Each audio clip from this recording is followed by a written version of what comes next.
Sa réputation n'est plus à faire, c'est la fameuse huile Isocrate qui a été vraiment un bouleversement dans le monde des huiles. Pourquoi? Parce que c'est la première fois où on arrivait à associer 4 graines différentes, parce que dans celle-ci, en plus, il y a du lin à l'intérieur, et donc ça donnait tous les avantages qu'on recherche pour une huile, c'est-à-dire les oméga 3, mais il y avait aussi les oméga 9, les oméga 6, et il y avait de la vitamine E. Donc l'huile Isio4, aujourd'hui, c'est l'huile de santé numéro 1.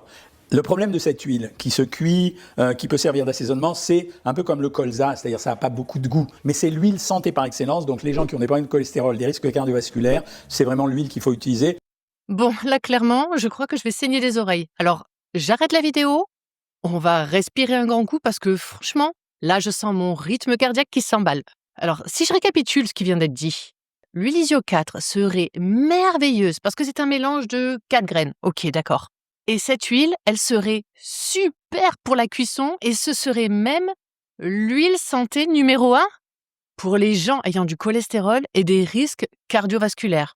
Non mais vraiment, là, c'est... Et du coup, son seul défaut, selon ce docteur expert en nutrition, ce serait son manque de goût. Mais attends, en fait, là, on est sur une vidéo censée nous donner un point de vue santé, ou alors on est sur un tuto cuisine Top Chef. Et en fait, tu vois, en réalité, ça ne m'énerverait pas si ce qu'il disait était juste. Mais là, qu'il vienne me parler de goût, avec toutes les bêtises qui sont dites à côté, franchement, ça me rend dingue. Et là, en fait, je vais même te dire, tu vois, là, toutes ces affirmations, eh bien, c'est carrément dangereux. Et à la base, j'ai voulu faire cette vidéo parce que lors de l'un de mes derniers réels, j'ai eu énormément de commentaires. Et donc, je me suis aperçue que pas mal d'entre vous, en fait, ne savent pas quelle huile utiliser, que ce soit pour cuire ou pour assaisonner.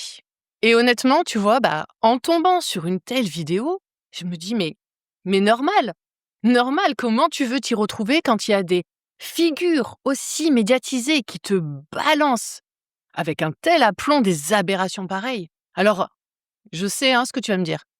Oui, il est docteur et pas toi. Et c'est vrai, franchement, je suis simplement naturopathe. Mais pour autant, j'ai suivi une formation qui est solide et durant mes études, en fait, j'ai acquis un socle scientifique qui est vraiment pointu, que ce soit en biochimie, en nutrition, en biologie, en physiologie. Et tu vois là, le discours qui est tenu dans cette vidéo va totalement à l'encontre de toutes les règles chimiques de base de notre alimentation.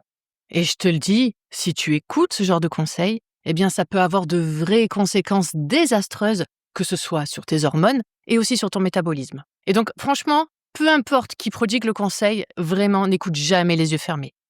Et ce que je vais t'expliquer aujourd'hui dans cette vidéo, eh bien ce sont des faits qui sont scientifiquement prouvés et largement documentés. Et tu vois, le pire, c'est qu'au tout début de sa vidéo, voici ce qu'il dit. Écoute. La chaîne où on ne parle que de nutrition et où on ne vous raconte jamais de salade. Eh bien alors là, franchement, je suis désolée, mais à ce niveau-là, on a dépassé le stade de la salade. On est carrément sur un potager complet, moi je te le dis. Alors j'espère que tu aimes les légumes. Bon, maintenant que je me suis bien défoulée, je vais me calmer et je vais t'expliquer aujourd'hui comment choisir tes huiles, comment les utiliser, comment les conserver. Et tout ça en arrêtant de te faire pigeonner par l'industrie agroalimentaire, parce que eux, ils sont forts aussi.